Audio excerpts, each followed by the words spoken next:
We're going to take a look at the job builder module. So the main parts of it are under this job build navigation here. So there's kind of two components. There's the product assembly and then the actual job build itself. So we'll start by talking about the product assembly piece. So this is where you're defining the bill of material, basically the recipe for what's going to be built. So I have an example here called apple juice blend. So if I drill down into it, I'm defining what is the thing that is going to be built. And then you can say, is it a job build? Are we taking components and putting them together?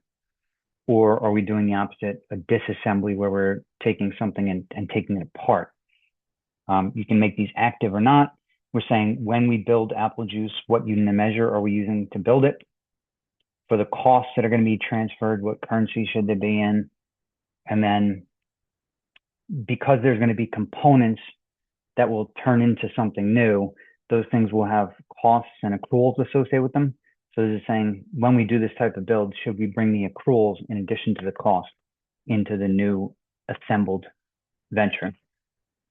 And then we're going to define what actually makes up this assembly. So in this case, I'm saying 1/2 metric ton of apple powder and 1/2 metric ton of glycerin will make 1 metric ton of apple juice blend. So you're defining the components of the assembly or the ingredients in the recipe, if you will. Because the system will create a new purchase order when an actual job build is done, you have the ability to say, these are additional charges that are going to go onto the purchase order. But probably the more common thing that gets used here when setting this up is, what are the default costs that we're defining when these types of jobs are built? Are we saying it's by default, there's $500 in labor charges every time a new apple juice blend is created? This is where you're sort of defining that default activity. Okay, this is setting up the initial product assembly. Now you're going to link this with a product. So if I go into apple juice concentrate is the product. So from within the product itself, there's a tab here called assembly profile. And now you're linking that assembly profile that you built with this product itself. You're creating that link. That allows you to now create job builds against this. So I'm going to create an actual job build for apple juice concentrate. So that's under the job build module, job build. Actually, let me just pull up the list of existing job builds because this is the history would all be here. Each build is assigned its own number. It tells you the date that it was done, what product was created, the status of the job build, and so on. So let me create a brand new one. I'll click this plus button. And you'll notice the system's assigning this job build number automatically. Every single thing that happens to this job build gets logged in a job build log, and there's access to that log right from here. It's also in the custom report, so you can see exactly what's happened with it. We can specify a date that we're actually receiving this new inventory in. You can assign a receipt number. This would typically be used like if there's a third party that's doing the actual assembly or blending. If they provide you with a reference number, that would be here. By default, when it first gets created, it has an in progress status. When that create job build button is clicked, meaning you actually do the work itself, it's going to automatically change the status to completed. Date stamping and time stamping when this is created. And now I'm going to define what product am I going to be building. So let's say we do the apple juice concentrate. And how much do we want to create? Let's say 1 ton. And now we're choosing that assembly profile here. So I'll choose the apple juice blend. And now it knows what's going to make this up. So we'll get to that part. You can link this with an existing purchase order if you want to. And it'll just sort of add this as a new item onto an existing purchase order. I would say most of the time, you're just going to leave that blank, let the system do that for you. It'll create a new purchase order. You can also link this with a sales order. So if you're building this to sell, you can link it with that sales order.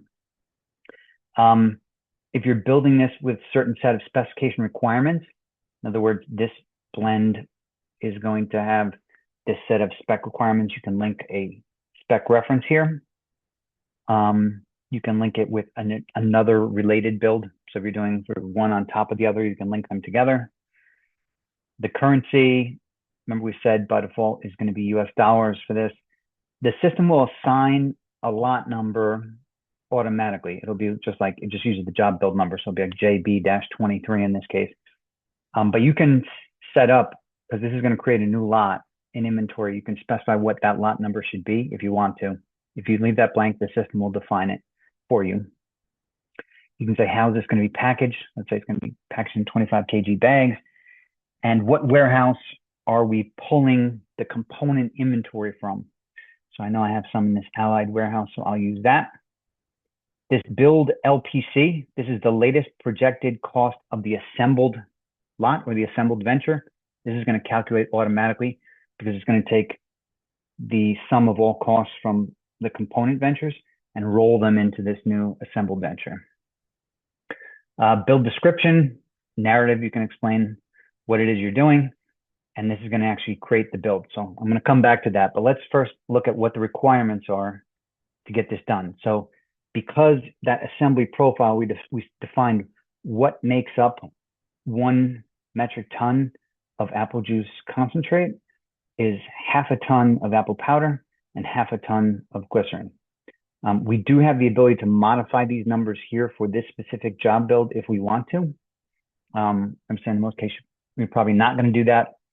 And then this allocation tab is going to automatically pre-fill all of the existing inventory for the component items in this warehouse that you specified.